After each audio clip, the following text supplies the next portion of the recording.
Okay, let's get it started. Shalom. I want to give all praises to Yahweh, Bahashem, Yahweh Shai, Bahashem Rakah Hagadash. And I'm going to touch on this short lesson about Genesis 6. And we're going to go into there, just to clarify, about, the fallen angels. And we're going to clarify some things, man. I might do a part 2, going deeper deck, going to Ezekiel, Isaiah, and Revelations. But I'm going to deal with Genesis 6 and Luke 3.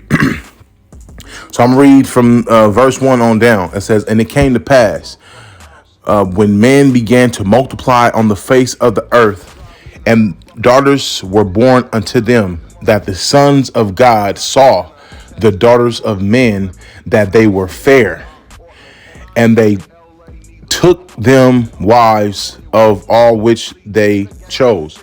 Now, this is basically in the earlier parts of Genesis, leading up to the flood. Basically, this is after Adam and Eve fell. Cain killed Abel, of course. So corruption is in the earth at this time. Now, notice it says, I'm gonna read it from the top again. It says, "And it came to pass, when men began to multiply on the face of the earth." So it was multiple men on the face of the earth, right? Now, it says, "And daughters were born unto them." Okay, men and the daughters. It says that the sons of God saw the daughters of men, that they were fair, meaning very beautiful. Okay. Side note, the word fair, it doesn't have nothing to do with light skin, because these are, people of color, but this has nothing to do with light skin or black skin. You can have a fair woman who's white too. So it has nothing to do with skin tone. Okay. Whether you're light skin, dark skin, black, white, Mexican, whatever. Fair just means you're very beautiful. When the scripture talks about fair, again, another side note, is just talking about the beauty of somebody, okay, or of a woman. Okay, so it says, "And they took them wives of all which they chose." Okay, and it says, "And the Lord's," well, let's deal with the sons of God, and they took them wives, because it's an ideology out here that says that these are fallen angels, the sons of God. Okay, now this app that I'm using is called the Blue Letter Bible. Okay, it's a very good app. As far as the concordance, of course, there's other concordance out there. You can get a physical copy of the same concordance. As a matter of fact, I think I got 2 of these. I have I have 3 actually. I have a lexicon. I have 2 lexicons and the Strong's, the James Strong copy. Now, there's other Strongs besides James Strong. It is James Strong. It's a very good concordance, in my opinion. Okay, but you have to know how to use it. And of course, it's written in modern day Hebrew. They have old lexicons, and they have old Bible concordance in straight what they call Aramaic, or Lashon Kodash, which is really the same thing, because the Arabs are Hebrew, so they spoke the same language as us. So they have ancient they have basically the original concordance is basically right, and they have original Bibles that was written strictly in Aramaic or Hebrew, right? So basically, just that's the little history of the concordance. So this Blue Letter Bible is a good tool to use, okay? Especially when you want to go into words in the Bible, because words, as you can see on the screen, this word "son of God" have what? 1, 2, 3, 4, 5, 6, 7, 8, 9, 10. 10 different meanings, okay? Now, notice it says outline of biblical usage. The outline biblical usage is how the Bible uses it in general, okay? That's why it goes into son, grandson, child, member of a group, son, male, child, grandson, children, male and female, son, youth, young men, young of animals, sons, as characterization, sons of injustice, etc. For unrighteous men, or sons of God for angels. Now keep this in mind. It says for angels. Oh yeah, see you're proving the point. It says for angels. It says people of a nation of lifeless things, sparks, stars, arrows, a member of a guild, order, class. But The Strongs is where you want to go, okay? Because the Strongs is how this specific verse is talking, is what the specific verse is talking about, okay? It's the context of the verse. And the word there is a son, a builder of a family name. So I just already cut the fallen angel narrative, because a lot of y'all Christians gonna come up here and say, well, it says of angels. Okay, it says sons of characterization, sons of injustice for unrighteous men, or sons of God for angels. Okay, but that's not what this is talking about. It's no fallen angels. And also, the word angels does not always mean a heavenly being. I believe in Jude, if I'm not mistaken. Hold on.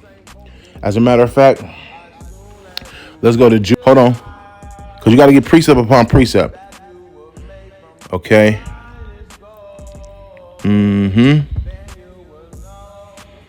Let's go to Jude.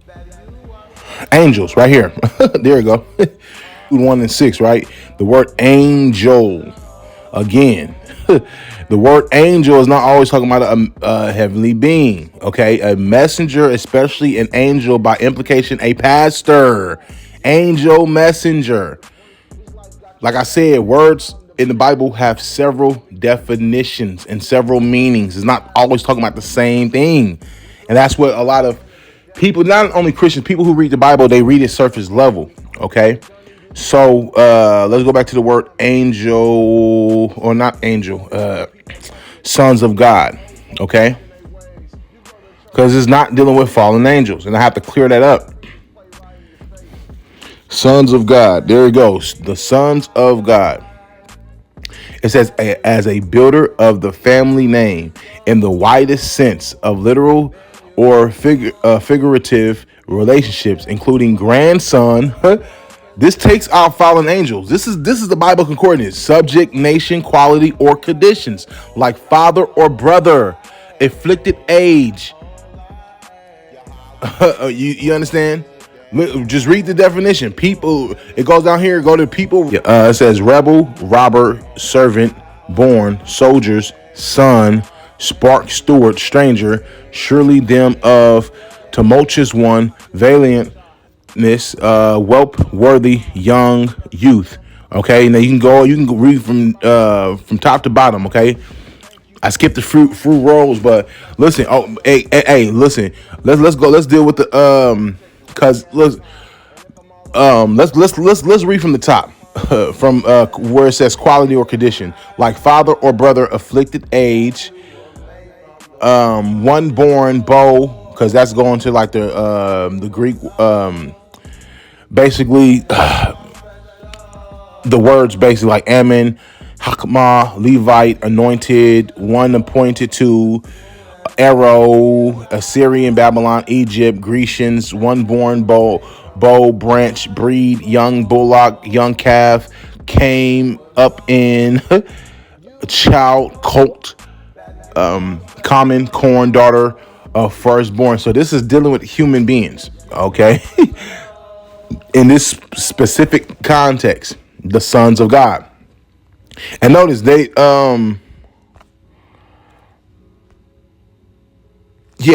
sons of Elohim. So let's go to the word God there, because it's separated. It says sons of God. Son of God is not. Let's deal with the word God. Elohim. Elohim is not his name. That is a title. And Elohim in the biblical usage, it means rulers, judges, divine ones. It can mean angels, gods, okay, plural. And even in Psalms 82 and 6, it says ye are gods. I just read in Jude, it says angels can be messengers or pastors, okay, plural intensive, singular meaning God, goddess, godlike, one, works or special possession of God. Listen, works or special possessions of God. Special possessions of God. Works or special possessions of God.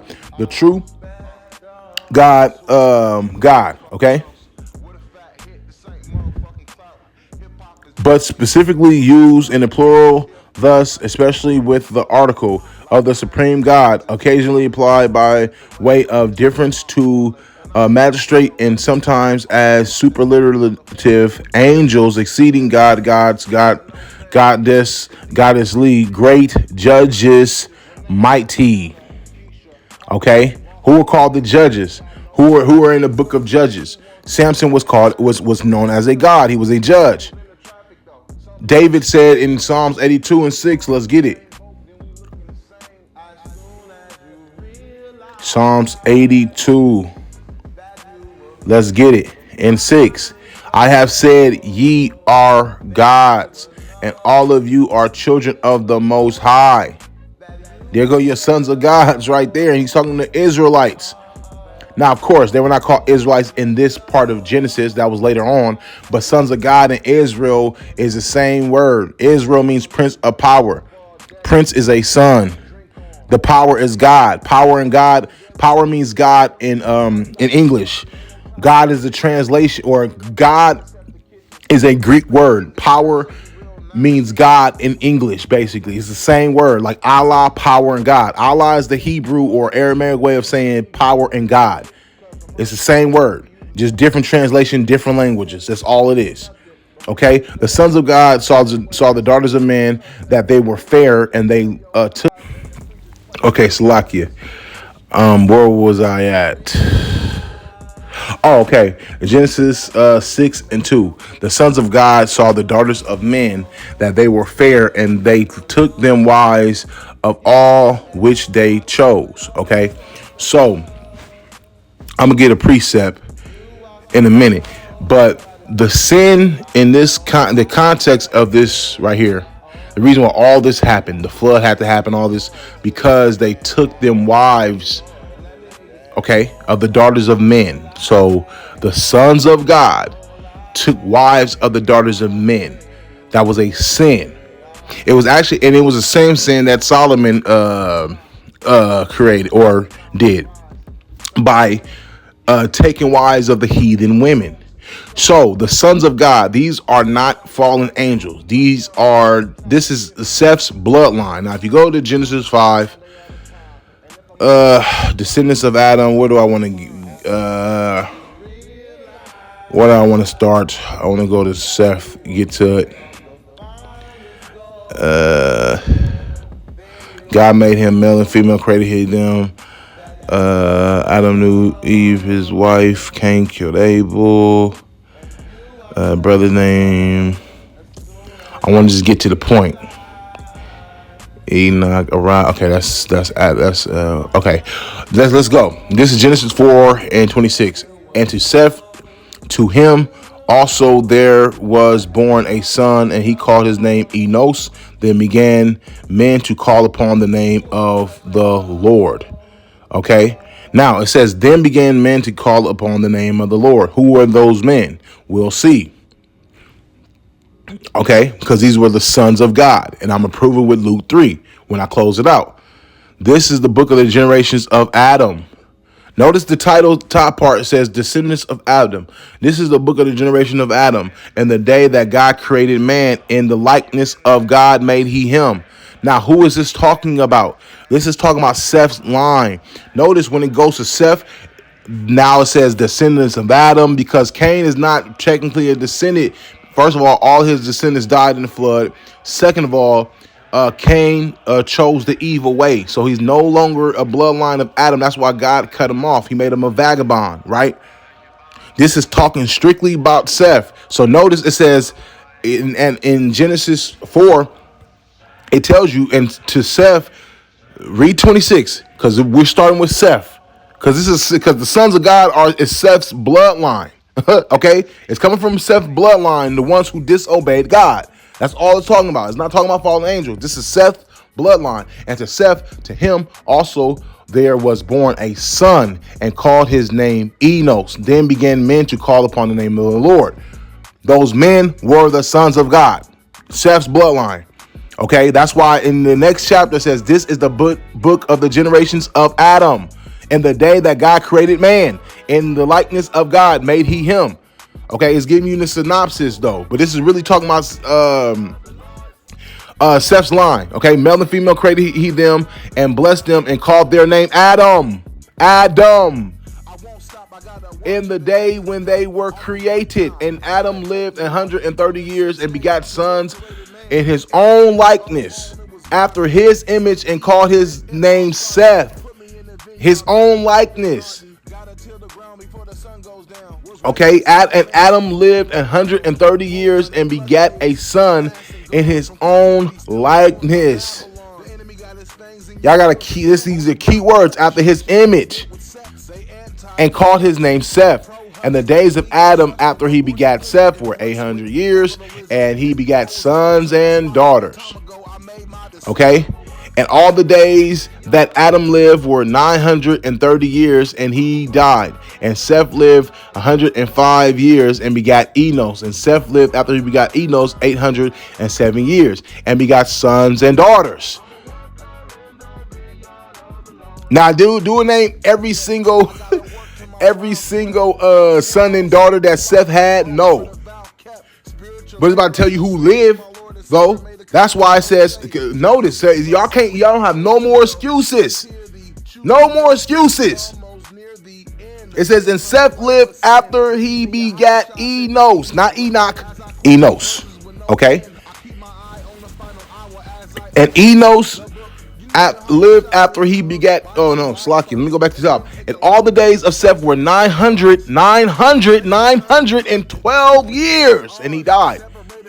Oh no, I want to go back up to the top. My bad. I'm jumping ahead. And Seth lived after he begot Enos 807 years. This cuts the fallen angel narrative, because Seth begot sons and daughters. Notice up top it says Seth was made in the image of Adam. Adam was called a son of God, and I'm gonna prove that with Luke 3. This is easy as 1, 2, 3 easy.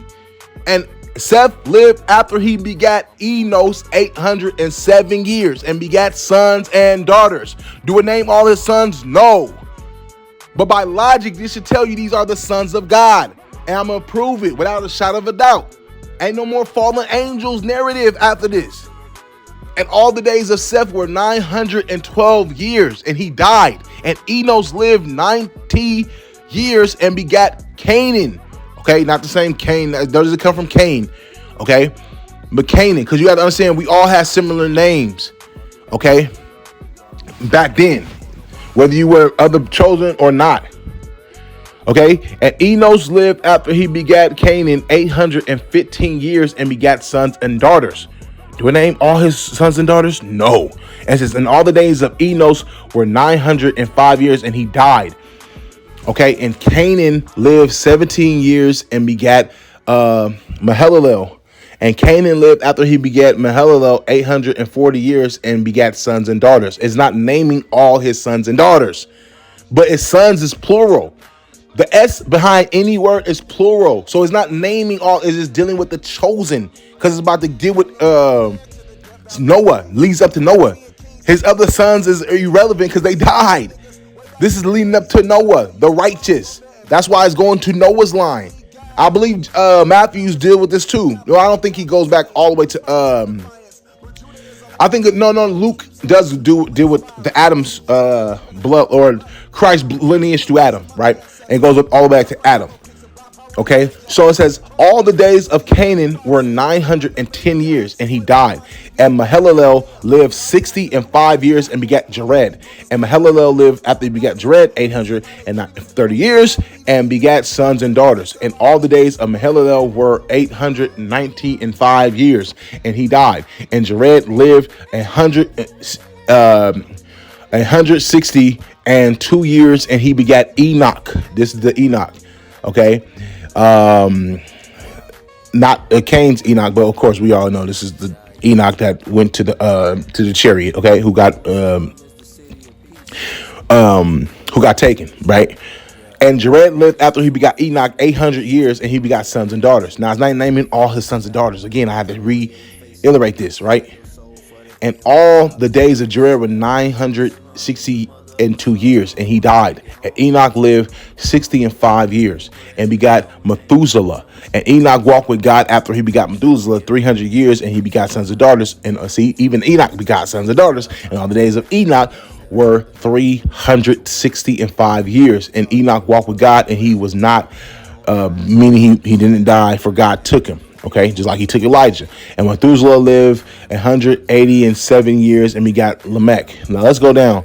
Okay, and all the days of Lamech was 770 and 7 years, and he died. And Noah was 500 years old, and Noah begot Shem, Ham, and Japheth.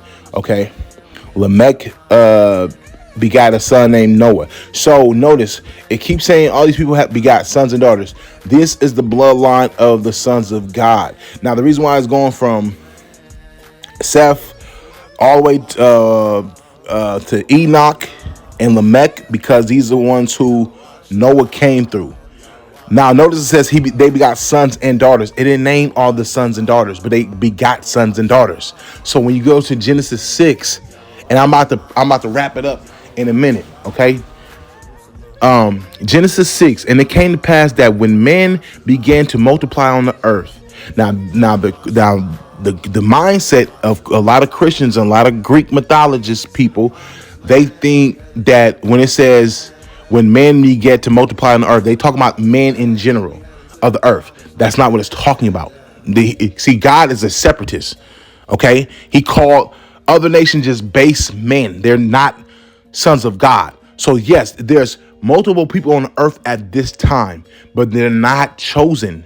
Okay, that's what you have to understand. It's a classism thing going on. When men began to multiply on the face of the earth, and the daughters were born unto them, that the sons of God, who's the sons of God? The sons of Seth that they didn't mention, right? When it says Seth begot sons and daughters, and his descendants got sons and daughters. These are the sons of God, okay, from Seth lineage, who the Bible didn't mention. It just got to the point of when, of course, I read it in Genesis 5, so you can't say I didn't read it. It got, and of course, I'm jumping ahead. Enoch, of course, is people before Enoch, Lamech, and Noah. So it's dealing with that bloodline. But of course, every name that I read off, it says they had sons and daughters. Those sons and daughters are irrelevant because they died during the flood, because they broke the law, especially the sons, because they married wives of the other nation. That's what it's dealing with. So Genesis 6 is basically dealing with what Nehemiah 13 was dealing with. When Nehemiah rebuked them for sleeping with the Ammonite woman, the Moabite woman, he smote them. You're not supposed to marry the woman of the other nation. And this is what niggas have the problem with now. Even the black women, not only black men, black women. You're not supposed to interracial date. You're supposed to stick with your lineage. Now, there's a difference between interracial dating and have a woman as your concubine, which means lesser wife, but she's not supposed to be your wife. The sin was, and they took them wives. Because what did Nehemiah say? He said, didn't Solomon sin by this? He took heathen wives, and then didn't Solomon worship the gods of the heathen when he got older? That's the reason why you're not supposed to take the heathens as wives, because your children is going to end up worshiping their God. You're going to end up worshiping their God if you're a weak ass nigga.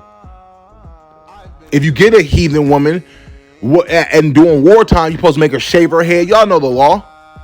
And she's supposed to come in and worship your God. But a lot of you niggas are weak for pussy. So God made a strict rule. You're supposed to stick with the woman of your own culture as far as making her your wife. You can have lesser wives and concubines if you're in a position to do that. But you mainly supposed to stick with your own race of women, and women with your own race of men. I'm not the dick or pussy police, but this is what the Bible is saying, and I'm trying to clear it up for the people who have the ideology of fallen angels. Angels do not fall. Or Satan do not fall. He does what the Most High tell him to do.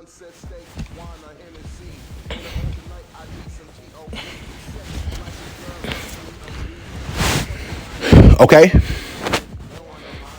And the Lord said, my spirit shall not always strive with man, for that he also is flesh. Yet his days shall be 120 years. There were giants in the earth in those days. Let's deal with the word giants. He's always Nephilim. Come on, bro. Nephal. And I'm going to put that video in here. The word Nephal, giants, the Nephilim. Nephilim has several definitions within itself too, okay? It doesn't always mean to fall.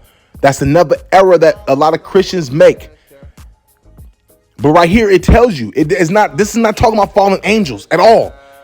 Properly, a feller, a bully or tyrant. That's what the word giant means. Okay? It's not talking about people of tall statures.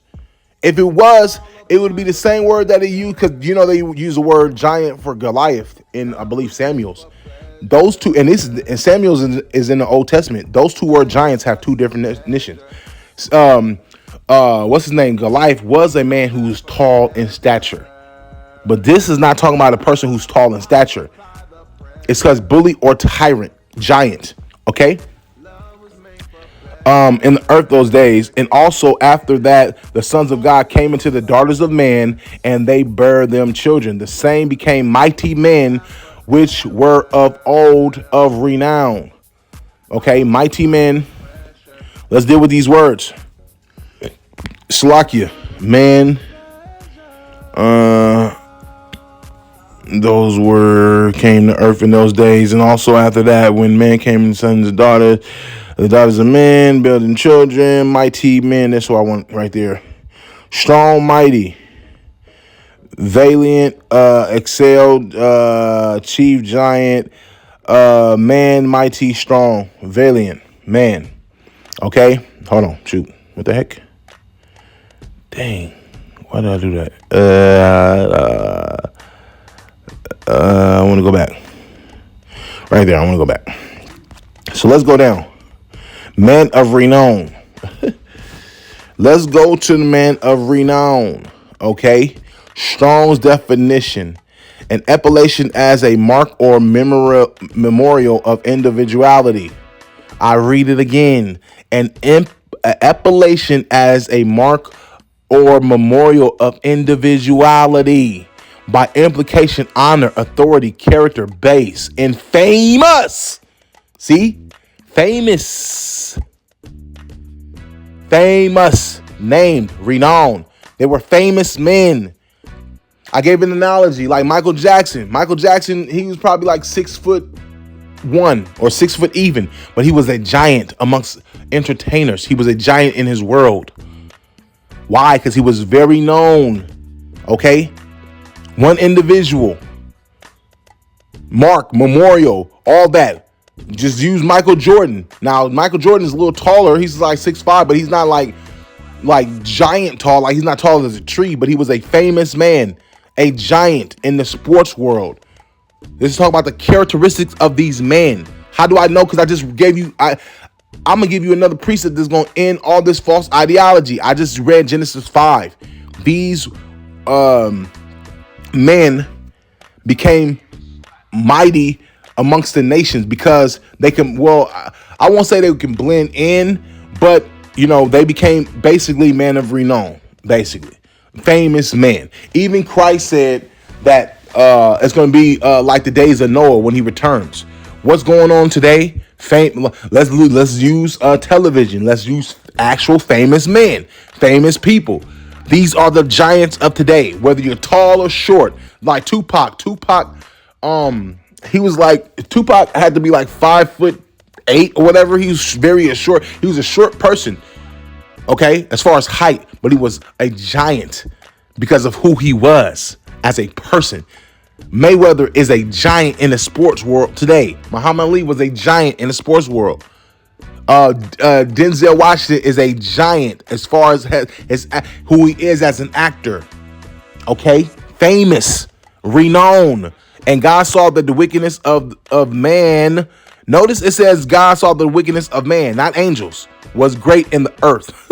And that every imagination of thoughts of his heart was only evil continually. Now,